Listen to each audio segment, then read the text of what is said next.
नमस्कार विद्यार्थी मित्र हो. इयत्ता 7वी विषय मराठी कविता क्रमांक 15.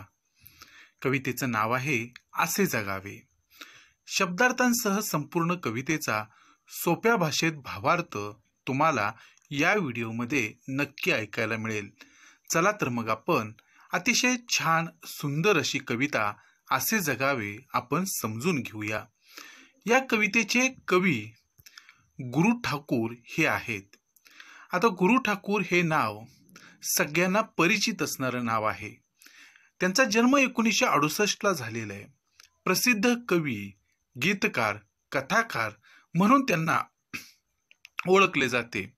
आपण सगळ्यांनी नटरंग पिक्चर पाहिलेलं असेल आणि या नटरंग चित्रपटामध्ये खेळ मांडला नावाचं जे गाणं आहे तर ते गुरु ठाकूर यांनीच लिहिलेलं आहे. नटरंग असेल, अगबाई अरेच्चा, घर दोघांचे, टाइमपास यांसारख्या अनेक प्रसिद्ध मराठी व हिंदी चित्रपटांसाठी गीतलेखन गुरु ठाकूर यांनी केलेलं आहे. त्यांची जी प्रसिद्ध कविता आज आपण अभ्यासणार आहोत, या कवितेची जी मध्यवर्ती कल्पना आहे तर ती आपण समजून घेऊया. ज्यांची इच्छाशक्ती प्रबळ असते त्यांना संकटांतही मार्ग सापडतात. विद्यार्थी मित्र हो, इथे या कवितेमध्ये आपण कसं जगायला हवं, आपलं जगणं कसं असायला पाहिजे याविषयी कवींनी आपल्याला मोलाचं मार्गदर्शन केलेलं आहे. कवींनी इथे आपल्या इच्छाशक्तीला फार मोठं महत्त्व दिलेलं आहे. कोणतीही मोठी संकट जरी असली तरी आपण त्या संकटातून योग्य मार्ग नक्की शोधू शकतो. फक्त आपल्याकडे हा मार्ग शोधण्याची इच्छाशक्ती असायला हवी असं कवींनी या कवितेत सांगितलेलं आहे. संकटांचा हसून सामना करावा, तसेच आयुष्यामध्ये काहीतरी चांगले कार्य करून जावे असा संदेश कवीने प्रस्तुत कवितेतून दिला आहे. आणि कवी गुरु ठाकूर यांनी या कवितेमध्ये आपल्या आयुष्यामध्ये येणारी जी संकट असतात तर त्या संकटांचा सामना आपण हसून करायला हवा. म्हणजेच संकटांना आपण न घाबरता सामोरं जायला हवे. आणि त्याचबरोबर आपलं जीवन जगत असताना आपण असं काहीतरी चांगलं काम करायला पाहिजे की त्या चांगल्या कामामुळं आपली एक वेगळी ओळख निर्माण व्हायला पाहिजे.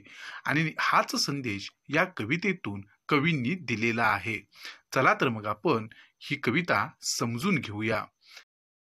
कवी म्हणतात, असे जगावे छाताडावर आव्हानाचे लावून, तर नजर रोखुनी नजरेमध्ये आयुष्याला द्यावे उत्तर. किती सुंदर ओळी आहेत पहा. पुन्हा एकदा आपण म्हणू, ऐकू. असे जगावे छाताडावर आव्हानाचे लावून, तर नजर रोखुनी नजरेमध्ये आयुष्याला द्यावे उत्तर. आपण सर्वप्रथम यातल्या शब्दांचे अर्थ जाणून घेऊया.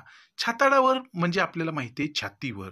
आव्हान म्हणजे संकट, वाईट परिस्थिती. नजर रोखणे म्हणजे निर्भयपणे पाहणे. आणि स्तंभ म्हणजे स्मारक. आता इथे कवी असं म्हणतात, असे जगावे छाताडावर आव्हानाचे लावून, तर. आता कवींना असं म्हणायचं इथे की आपण जीवन जगत असताना अनेक प्रकारची आव्हानं आपल्या समोर येणार आहेत. अनेक प्रकारची संकट आपल्या समोर आवासून उभी राहणार आहेत.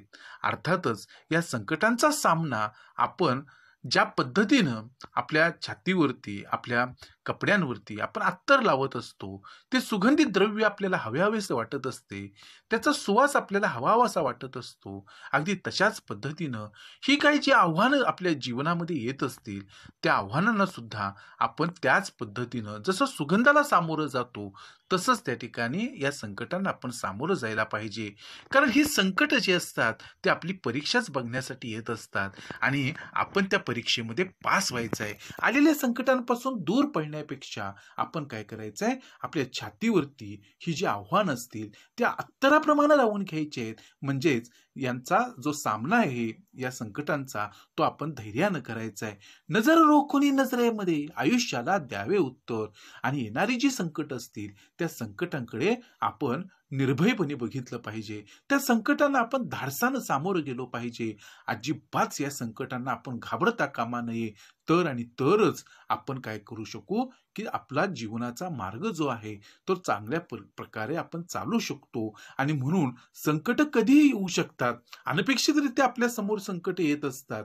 आताच पहा एक उदाहरण आपण घेऊ की कोरोनासारखं संकट आहे, आपल्याला आता त्याचा सामना करावाच लागेल. त्यापासून आपण दूर पळून जाऊ शकत नाही. आता शेतकरी जे असतात, कित्येक वेळेला दुष्काळाचं संकट असतं. काही वेळेला खूपच पाऊस पडतो, ओल्या दुष्काळाचं संकट असतं. पण जगणं सोडून चालत नाही. आपल्याला जगायचंच असतं, जगावंच लागतं. मग आलेली जी संकट असतील, त्या संकटांना आपण कसं सामोरं जाणार आहोत, याच्यावरती आपला पुढचा मार्ग कसा असेल ते ठरत असतं. आणि म्हणून कवींनी आपल्या सगळ्या छोट्या मुलांना तुम्हाला असं सांगितलेलं आहे, की तुम्ही सुद्धा जीवन जगत असताना अशाच पद्धतीनं संकटांचा सामना तुम्हाला करावा लागणार आहे. आणि मग या संकटांना आपण कसं सामोरं जायचं, तर आपल्या इच्छाशक्तीच्या बळावरती आपण सामोरं जायचं आहे. आणि आपण कधीही या संकटांना घाबरता कामा नये. संकटांचा सामना आपण करायला पाहिजे, म्हणजे आपण त्या संकटांवरती मात करू शकतो. म्हणजे हा एक मोलाचा संदेश जो आहे तो आपल्याला इथं दिलेला आहे. कारण आयुष्याला आपल्याला जर सामोरं जायचं असेल, तर ह्या संकटांना आपण त्याच निर्भयपणे, त्याच पद्धतीनं न घाबरता सामोरं गेलो पाहिजे. तरच खऱ्या अर्थानं आयुष्य आपल्याला जगता येणार आहे. आणि असा संदेश जो आहे तो ह्या 2 ओळींतून कवींनी दिलेला आहे. पुढे कवी काय म्हणतात पहा. कवी असं म्हणतात, नको गुलामी नक्षत्रांची, भीती आंधळी ताऱ्यांची, आयुष्याला भिडता नाही, चैन करावी स्वप्नांची.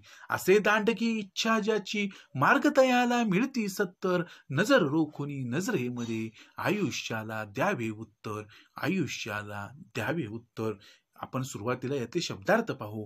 गुलामी म्हणजे दास्यत्व, आयुष्याला भिडताना म्हणजे आयुष्याला सामोरे जाताना, चैन म्हणजे मौज मजा, आणि दांडगी म्हणजे मोठी, जबरदस्त, या अर्थानं आपण या शब्दाचा हा शब्द घ्यायचा आहे. आता पहा विद्यार्थी मित्र हो, कवी असं म्हणतात, नको गुलामी नक्षत्रांची, भीती आंधळी ताऱ्यांची. म्हणजे आकाशातली ग्रहतारे असतील, नक्षत्र असतील, यांच्याविषयीच्या ज्या काही श्रद्धा अंधश्रद्धा असतात, त्या आपण खरं तर बाळगण्याचं काही कारण नाही. म्हणजे आपली कुंडली बघणं असेल, ग्रहतारे याच्यावरती आपण काही गोष्टी ठरवत असतो, करत असतो, शुभ अशुभ काही गोष्टी आपण मानत असतो. खरं तर आपण ह्या सगळ्या गोष्टींना काही महत्त्व देण्याची काही गरज नाहीये. कारण ही नक्षत्र असतील, हे तारे तारका असतील, आकाशातली ग्रह तारे असतील, तर यांची जी काही गुलामी आहे, तर ते आपल्याला स्वीकारण्याची काही गरज नाही. कारण आपलं आपलं जे भविष्य असेल ते कुंडल्यांवरती आधारित नाही, तर आपल्या हातामध्ये आपलं जे काही कर्तृत्व आहे, आपण ज्या पद्धतीनं आपण आपलं आयुष्य जगणार आहोत, सामोरं जाणार आहोत, ज्या कर्तृत्वाला आपण आपल्या आयुष्याला सामोरं जाणार आहोत, तर त्यातच जो खरा आनंद आहे. आपण अशा पद्धतीनं कुठल्याही अंधश्रद्धेला बळी पडता कामा नये, कुठल्या ग्रहताऱ्यांची भीती बाळगता कामा नये. आयुष्याला भिडताना ही चैन करावी स्वप्नांची. आपलं आयुष्य हे अगदी स्वप्नवत असलं पाहिजे. आणि आपण आयुष्याला सामोरं जात असताना स्वप्न बघितली पाहिजेत. आणि जे जे चांगलं आहे, जे जे उदात्त आहे, जे जे थोर आहे, तर ते आपण घडतं आहे असं स्वप्न पाहिला पाहिजे. आणि प्रत्यक्षात हे स्वप्न पूर्ण करण्यासाठी आपण प्रयत्न करायला पाहिजे. आणि म्हणून आपल्याला आयुष्य मिळालेलं आहे, परमेश्वराची कृपा आहे आपल्यावरती झालेली. आणि मग असं आयुष्य रडत खडत जगण्यापेक्षा संकट तर येतच राहतील, पण त्या संकटांना सामोरं जायचं आणि आपलं स्वप्नवत आयुष्य जे आहे तर ते जगायचं. आणि ही स्वप्नांची चैन जी आहे तर ती नक्की आपण केली पाहिजे प्रत्येकानं. कारण स्वप्न बघणं आणि ते स्वप्न प्रत्यक्षात उतरवणं याला जीवन म्हणतात. आणि म्हणून आपण ही स्वप्नांची चैन जरूर करावी असं कवी सांगतात. असे दांडगी इच्छा ज्याची, मार्ग तयाला मिळती सत्तर.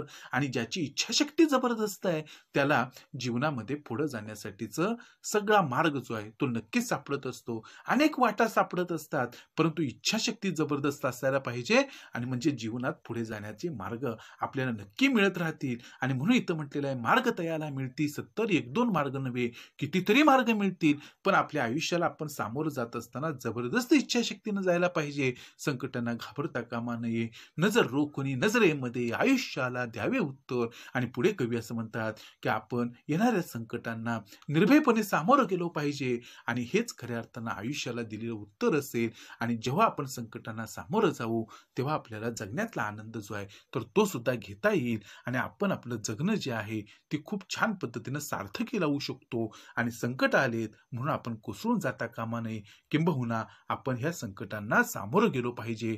आणि अशा पद्धतीची ही संकट नेहमी येत राहतील, परंतु न घाबरता या संकटांना सामोरे जा, जबरदस्त इच्छाशक्तीनं त्याच्यातून मार्ग काढा, असं कवी आपल्याला सांगतात. पुढे कवी काय म्हणतात पाहू. पुढे कवी असं म्हणतात, पाय असावे जमिनीवरती कवेत अंबर घेताना, हसू असावे ओठांवरती काळीच काढून देताना, संकटासही ठणकावून सांगावे ये आता बेहत्तर, नजर रोखुनी नजरेमध्ये आयुष्याला द्यावे उत्तर. आता यातले आपण पहिल्यांदा शब्दार्थ पाहू. पाय जमिनीवर असणे म्हणजे वास्तवाचे भान असणे, कवेत अंबर घेणे म्हणजे अशक्य गोष्ट शक्य करणे, हसू ओठांवर असणे म्हणजे आनंद होणे, काळीच काढून देणं म्हणजे प्रिय गोष्ट दुसऱ्याला देणे, ठणकावून सांगणे म्हणजे न घाबरता सांगणे, आणि बेहत्तर म्हणजे परवा नसणे. आणि कवी असं म्हणतात, पाय असावे जमिनीवरती कवेत अंबर घेताना. आणि कवी असं म्हणतात की आपले पाय हे नेहमी जमिनीवरती असावेत, म्हणजे वास्तवाचं भान आपल्याला असायला पाहिजे, आजूबाजूच्या परिस्थितीचं भान आपल्याला असायला पाहिजे, कुठल्याही प्रकारचा गर्व आपल्यामध्ये येता कामा नये. आणि कुठलंही मोठं ध्येय साध्य करत असताना किंवा आपण जे ठरवलेलं आहे ते सगळं पूर्ण करत असताना, म्हणजे कवेत अंबर घेताना, म्हणजे सर्वोच्च अशा शिखरावरती यशाच्या आपण पोहोचलो तरी सुद्धा आपले पाय नेहमी जमिनीवरती असले पाहिजेत, आपल्याला वास्तवाचं भान असलं पाहिजे, हसू असावे ओठांवरती काळीच काढून देताना, आणि नेहमी आपल्या जवळचं जे जे काय आहे, जी प्रिय गोष्ट असेल ती सुद्धा इतरांना देताना नेहमी आपण हसत मुखानं ती दिली पाहिजे. म्हणजे प्रिय गोष्ट कोणतीही असेल ती जर आपण दुसऱ्याला देत असू तर त्याबद्दल वाईट आपल्याला वाटत असतं, पण कवी असं म्हणतात की असं वागू नये, कारण काळीच काढून देताना हे हसू जे आहे ते ओठांवरती आपलं असलं पाहिजे. संकटासही ठणकावून सांगावे ये आता बेहत्तर, आणि संकटांना सुद्धा आपण ठणकावून सांगितलं पाहिजे. आणि काय सांगायला पाहिजे की तुम्ही कितीही या, आम्हाला तर तुमची पर्वा नाही, कारण तुम्ही आलात तरी आम्ही तुम्हाला सामोरे जाणार आहोत, आम्ही घाबरणार नाही. आणि ह्या संकटांना आपण न घाबरता सामोरं गेलो पाहिजे, त्यांची पर्वा करता कामा नये, नजर रोखुनी नजरेमध्ये आयुष्याला द्यावे उत्तर. आणि अशा पद्धतीनं अतिशय निर्भयपणे या संकटांना सामोरे जा, आणि आपल्या जीवनाचा मार्ग जो आहे तर तो आनंदाने पुढे चालत राहा, असं कवी इथे सांगतात. पुढे या ठिकाणी कवी असं म्हणतात, करून जावे असेही काही दुनियेतून या जाताना, गहीवर यावा जगास साऱ्या निरोप शेवट देताना, स्वर कठोर त्या काळाचाही क्षणभर व्हावा कातर कातर, नजर रोखुनी नजरेमध्ये आयुष्याला द्यावे उत्तर. आपण शब्दार्थ पाहू.